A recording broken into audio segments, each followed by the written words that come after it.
আচ্ছা, আজ আমরা স্টার্ট করব different integral type 2 with shortcut কি। দেখো আমরা 8টা কোশ্চেন নিয়েছি। ফার্স্ট কোশ্চেন আছে 0 to pi mod sin x dx। Answer কি হবে? সিম্পলি পাই আছে তো 2 is the answer. Okay, second question এ হচ্ছে 0 টু পাই আছে mod cos x dx। এর অ্যানসার হয়ে যাবে 2। আচ্ছা, কিভাবে হচ্ছে একটু ডিটেইলস বলবো, আগে একটু দেখে নাও। 3 নম্বর কোশ্চেনের অ্যানসার কি হবে, কি বলতে পারি আমরা? 2 কতগুলো পাই ছিল? 10 পাই, তো ইনটু 10, তো 20 is the answer. Okay, 4 number question 3 পাই থেকে 18 পাই, অর্থাৎ যে পাইয়ের যে গ্যাপ কতগুলো বলতে পারি? 3 পাই মানে 18 পাই আর 3 পাই মানে 18 পাই একটু বলতে পারি 36 আর 3 পাই মানে 6, গ্যাপ কত? 30 is the answer. 30 is the answer. Okay, similarly এটাও দেখো, এই যে গ্যাপ যদি নিয়ে আমি এখান থেকে 4 পাই প্লাস পাই বাই 3, এখানে নিয়েছি 10 পাই প্লাস পাই বাই 3, তাহলে যদি গ্যাপ আছে আমি বলতে পারি 6 পাই, অ্যানসার কত হয়ে যাবে? 2 ইনটু 6 বা 12 ইনটু অ্যানসার। কোশ্চেন নম্বর 6 দেখে একটু ক্রিটিক্যাল লাগছে, বাট খুবই সহজ। একটু যদি সাজিয়ে এই কনসেপ্টে ছিল কত? 5 পাই বাই 4, আমরা এটা লিখতে পারি না যে পাই প্লাস পাই বাই 4, তাহলে দেখো কি হয়ে যাচ্ছে, পাই বাই 4 থেকে pi by 4 plus pi by 4, it means gap কত হচ্ছে? পাই, তো 2 ইজ দ্য অ্যানসার।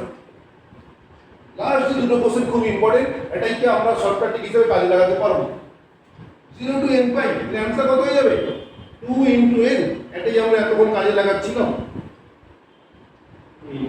ওকে, এটা ঠিক হিসেবে তোমরা কাজে লাগাতে পারো।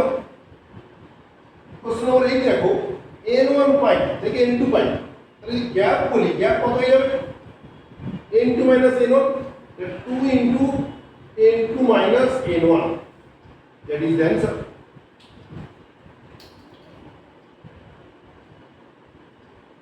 ওকে, তো এখন আমরা যেটা করব, যে ডিসকাস করব যে কিভাবে এর হবে।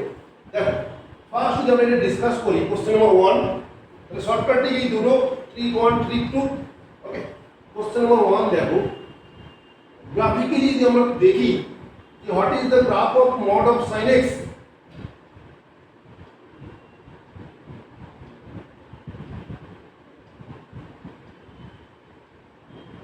এটা হচ্ছে y equal mod sin x এর গ্রাফ।